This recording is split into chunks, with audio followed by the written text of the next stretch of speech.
నమస్తే welcome to Bharati TV నేను బాపయ్య. కెలికి తన్నించుకున్న తమ్మినేని లా certificate గుట్టురట్టు అని చెప్పేసి ఈ వీడియోకి నేను ఒక టైటిల్ పెట్టాను. తమ్మినేని సీతారాం అందరికీ సుపరిచితమే.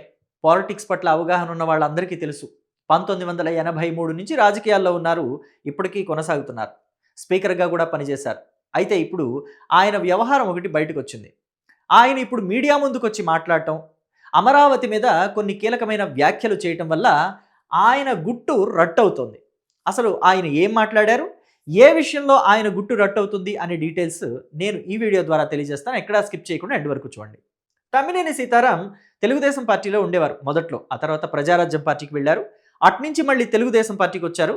ఆ తర్వాత 2013లో వైసీపీలో జాయిన్ అయ్యారు. 2014లో వైసీపీ తరఫున ఆముదాల వలస నియోజకవర్గం నుంచి పోటీ చేసి ఓడిపోయారు. 2019లో ఫ్యాను గాలి బాగా వీచింది కదా, ఆ టైంలో గెలుపొందారు. తమ్మినేని సీతారాం గెలిచిన తర్వాత ఆయనకి స్పీకర్గా అవకాశం ఇచ్చారు జగన్మోహన్ రెడ్డి. నిజంగా స్పీకర్ పదవి దక్కడం అంటే ఒక రకంగా రాజకీయ నాయకుడికి అదృష్టం లాంటిదే. చాలా మంచి పదవి అది. అయితే స్పీకర్గా ఉండే వ్యక్తి చాలా హుందాగా నడుచుకోవాలి. అటు అధికార పక్షానికి ఇటు ప్రతిపక్షానికి సమానంగా వ్యవహరించాలి. ఎవరిని వెంటేసుకుని రాకూడదు, ఎవరిని అపోజ్ చేయకూడదు, ఎవరితోనూ దురుసుగా ఉండకూడదు, అలాగే ఎవరితోనూ పూర్తిగా స్నేహంగానో లేకపోతే వాళ్ళకి అనుకూలంగానో ఉండకూడదు. సమాంతరంగా సమంగా వ్యవహరించాలి. కానీ తమ్మినేని సీతారాం ఎలా వ్యవహరించారు? పూర్తిగా అధికార పక్షం వైపే ఉన్నారు. ప్రతిపక్షం మీద అయితే విరుచుకుపడేవాళ్ళు మాటలతోటి. అసలు నేను మంత్రి పదవి తీసుకుని వచ్చానంటే మీ అంతు చూస్తానని చెప్పేసి స్పీకర్ చైర్లో ఉండి ఆయన మాట్లాడటం నిజంగా సిగ్గుచేటనే చెప్పుకోవాలి. ప్రజలంతా కూడా అదే మాట్లాడుకున్నారు. అయితే 2024 ఎన్నికల్లో ఘోరంగా ఓడిపోయారు తమ్మినేని. మరి అలాంటి వ్యాఖ్యలు చేస్తే ఓడిపోరా? పైగా స్పీకర్ చైర్లో ఉన్న వ్యక్తి రాజకీయాలు మాట్లాడకూడదు అనేది ఒక సాంప్రదాయం. రూలా కాదా అనేది మీరే కమెంట్ బాక్స్లో చెప్పండి. సాంప్రదాయం అయితే ఉందని నాకు తెలుసు. సో అయితే ఆ సాంప్రదాయాన్ని కూడా కాలదన్నేసి చంద్రబాబు నాయుడు, సోనియా గాంధీకి సంబంధించి రాజకీయ లంజత్వం అని అంటూ కొన్ని నీచమైన కమెంట్స్ కూడా చేశాడు తమ్మినేని సీతారాం. మరి ఇలాంటి వ్యాఖ్యలు చేస్తే ప్రజలు ఆదరిస్తారా, చిత్కరించుకుంటారా? అదే జరిగింది 2024 ఎన్నికల్లో. చిత్కరించుకున్నారు.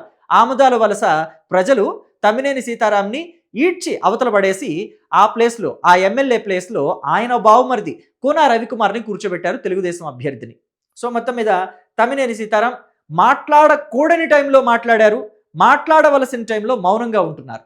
మాట్లాడకూడని టైం అంటే ఆయన స్పీకర్గా ఉన్న టైంలో రాజకీయాలు మాట్లాడకూడదు, అప్పుడు మాట్లాడారు యథేచ్ఛగా. కానీ మాట్లాడాల్సిన టైం 2024 ఎన్నికల తర్వాత వైసీపీకి పాపం మాట్లాడే వాయిసే లేదు అని చెప్పాలి దాదాపుగా. ఎందుకంటే అప్పట్లో బూతులు మాట్లాడిన వాళ్ళంతా సైలెంట్ అయిపోయారు. కొడాలి నాని, వల్లభనేని వంశీమోహన్, రోజా ఇలాంటి వాళ్ళు, అంబటి రాంబాబు చానాళ్ళు అంబటి కూడా బయటికి రాలేదు. ఇప్పుడిప్పుడు బయటకు వస్తున్నాడు. అయితే అప్పట్లో మరి సీనియర్ పొలిటీషియను, అనుభవజ్ఞుడు, కొన్ని చాలాసార్లు ఎమ్మెల్యేగా పనిచేశారు, మంత్రిగా కూడా పనిచేశారు అప్పట్లో టీడీపీ హయాంలో. మరి ఆయన మాట్లాడొచ్చు కదా. 2024 ఎన్నికల తర్వాత వైసీపీ ఘోరంగా ఓడిపోయి 11 సీట్లకు పరిమితం అయిపోతే ఆయన రాజకీయ అనుభవాన్నంతా రంగరించి వైసీపీ కోసం పనిచేయాల్సిన వ్యక్తి నోటికి తాళం వేసుకుని కూర్చున్నారు. కానీ ఇప్పుడు మాట్లాడుతున్నారు. ఇప్పుడు మాట్లాడటం వల్ల అభాసు పాలవుతున్నారు. ఏం జరిగింది అనంటే తమ్మినేని సీతారాం అమరావతి గురించి మాట్లాడారు. అమరావతిలో అంతటి స్థాయిలో డబ్బు ఖర్చు పెట్టి నిర్మాణాలు చేయటం వృధా, ఎందుకు పనికిరాదు అమరావతి అని చెప్పేసి మాట్లాడుతున్నారు. అలాగే మావిగన్ ప్రతిపాదన చేశారు కదా జగన్మోహన్ రెడ్డి, ప్లాన్ బి కింద దాన్ని వాడుకోవాలని ప్రభుత్వానికి సూచిస్తున్నారు. పైగా అది చాలా మంచిదని కూడా సలహా ఇస్తున్నారు. నిజానికి తమ్మినేని సీతారాం మాట్లాడిన మాటలు ఎంతలా ట్రోల్ అవుతున్నాయంటే, అమరావతి పనికిరాదు అనంటే జగన్మోహన్ రెడ్డి మరి 2014, 2019 మధ్య ప్రతిపక్ష నాయకుడిగా ఉన్నాడు కదా, మరి అప్పుడే చెప్పొచ్చుగా అమరావతి వద్దు, మావిగన్ని పెడదాము, మచిలీపట్నం, విజయవాడ, గుంటూరుని కలిపి రాజధాని చేద్దామని చెప్పేసి అప్పుడే చెప్పొచ్చుగా. అప్పుడు ఎందుకు చెప్పలేదు అని చెప్పి నెటిజన్లు అడుగుతున్నారు తమ్మినేని. ఆ తర్వాత మరి 2019లో జగన్మోహన్ రెడ్డి అధికారంలోకి వచ్చాడు. మరి అప్పుడైనా మచిలీపట్నం, విజయవాడ, గుంటూరుని కలిపి రాజధాని చేసుకుందాం, అమరావతి వద్దు, మళ్ళీ కొత్తగా నిర్మించడం ఎందుకు, డబ్బులు దండగా అని చెప్పేసి అప్పుడు చెప్పొచ్చు కదా. మరి అప్పుడెందుకు కర్నూలుని న్యాయ రాజధాని, అమరావతిని శాసన రాజధాని, విశాఖపట్నాన్ని పరిపాలనా రాజధాని చేద్దామని చెప్పేసి ప్రపోజ్ చేశారు జగన్మోహన్ రెడ్డి. అప్పుడు జ్ఞానం లేదా, ఇప్పుడు వచ్చిందా జ్ఞానం అని చెప్పేసి నెటిజన్లంతా తమ్మినేని అడుగుతున్నారు. అప్పుడు మీరైనా చెప్పాల్సిన అవసరం లేదా? మీరు సీనియర్ పొలిటీషియన్ కదా, పూటకో మాట రోజుకో మాట మారిస్తే ప్రజలు చేత్కరించుకుంటారు. జగన్మోహన్ రెడ్డి గారు మనం అలా మార్చకూడదు, ఫస్ట్ అమరావతి అన్నాం, 2014, 2019 మధ్య అమరావతికి మద్దతు ఇచ్చాం, 30,000 ఎకరాలు ఉంటే బాగుంటుంది అని చెప్పేసి చెప్పాం. రాష్ట్రానికి మధ్యలో ఉంటుంది అమరావతి. ఇదిగోండి, రాష్ట్రానికి మధ్యలో ఉంటుంది అమరావతి. మధ్యలో ఉంటే అన్ని ప్రాంతాలకి అందుబాటులో ఉంటుంది. ఆ ప్రాంతాన్ని అభివృద్ధి చేస్తే మళ్ళీ విభజన అనే మాట రాదు అని చెప్పేసి మనమే చెప్పాము. మళ్ళీ ఇప్పుడు మాట మారిస్తే చండాలంగా ఉంటుంది అని చెప్పేసి ఒక సీనియర్ పొలిటీషియన్ అయిన తమ్మినేని జగన్మోహన్ రెడ్డికి సలహా ఇవ్వకుండా, జగన్మోహన్ రెడ్డి ఏ పాట పాడితే దానికి వంత పాడుతున్నారే, ఇదెక్కడి వైఖరి? తమ్మినేని రాజకీయ అనుభవం అంతా ఏ మురుక్కాలలో కలిసిపోయింది అని చెప్పేసి నెటిజన్లంతా కామెంట్ పెడుతున్నారు. అయితే నెటిజన్లు అలాంటి కామెంట్లు పెట్టడమే కాదు, ఇప్పుడు తమ్మినేనికి సంబంధించి ఒక వ్యవహారాన్ని కూడా బయటకు తీసుకొస్తున్నారు. తమ్మినేని గతంలో ఆయన 2019 ఎన్నికల సమయంలో అఫిడవిట్ దాఖలు చేస్తారు కదా, ఆ అఫిడవిట్లో ఆయన ఎడ్యుకేషన్ క్వాలిఫికేషన్ ఏం పెట్టారో తెలుసా? +2 మాత్రమే, అంటే ఇంటర్మీడియట్ మాత్రమే. బీకామ్ డిస్కంటిన్యూడ్ అని పెట్టారు. కానీ 2024 వచ్చేసరికి 2024 ఎన్నికలకి ముందు ఆయన లా కాలేజ్, మహాత్మా గాంధీ లా కాలేజ్లో లా చదవడానికి అప్లై చేశారని చెప్పేసి కొన్ని పేపర్లలో, పత్రికల్లో ప్రకటనలు వచ్చాయి. సో అంటే ఆ వార్తలు వచ్చాయి. వాటి మీద ఆయన బావమరిదే స్పందించారు. స్పీకర్ తమ్మినేని లా చదవడాన్ని ఆయన అభ్యంతరం వ్యక్తం చేశారు. ఆంధ్రప్రదేశ్ స్పీకర్ తమ్మినేని సీతారాంపై టీడీపీ సీనియర్ నేత, మాజీ ఎమ్మెల్యే కోన రవికుమార్ సంచలన ఆరోపణలు చేస్తూ రాష్ట్రపతి ద్రౌపది ముర్ముతో పాటు ఏపీ, తెలంగాణ గవర్నర్లు, సుప్రీంకోర్టు ప్రధాన న్యాయమూర్తి డివై చంద్రచూడ్, ఏపీ హైకోర్టు ప్రధాన న్యాయమూర్తి జస్టిస్ ప్రశాంత్ కుమార్ మిశ్రా, ముఖ్యమంత్రి జగన్కు లేఖలు రాశారు. తమ్మినేని సీతారాం స్పీకర్ అయిన తర్వాత హైదరాబాద్ ఎల్బీ నగర్లోని మహాత్మా గాంధీ లా కళాశాలలో 2019-20లో నకిలీ డిగ్రీ సర్టిఫికెట్తో అడ్మిషన్లు తీసుకున్నారని లేఖలో పేర్కొన్నారు. ఎందుకు అలాగా చెప్పారు అంటే 2019 ఎన్నికల ముందు కేవలం ఇంటర్మీడియట్ మాత్రమే ఆయన చదువుకుంది. డిగ్రీ డిస్కంటిన్యూడ్ అని పెట్టిన వ్యక్తి 2020 కల్లా డిగ్రీ సర్టిఫికేట్ ఎలా పెడతారు? అంటే 2019లో లేని డిగ్రీ సర్టిఫికేట్ 2020కి వచ్చేసిందా? ఒక్క సంవత్సరంలో డిగ్రీ పూర్తి చేయడం మీరు ఎక్కడైనా చూసారా?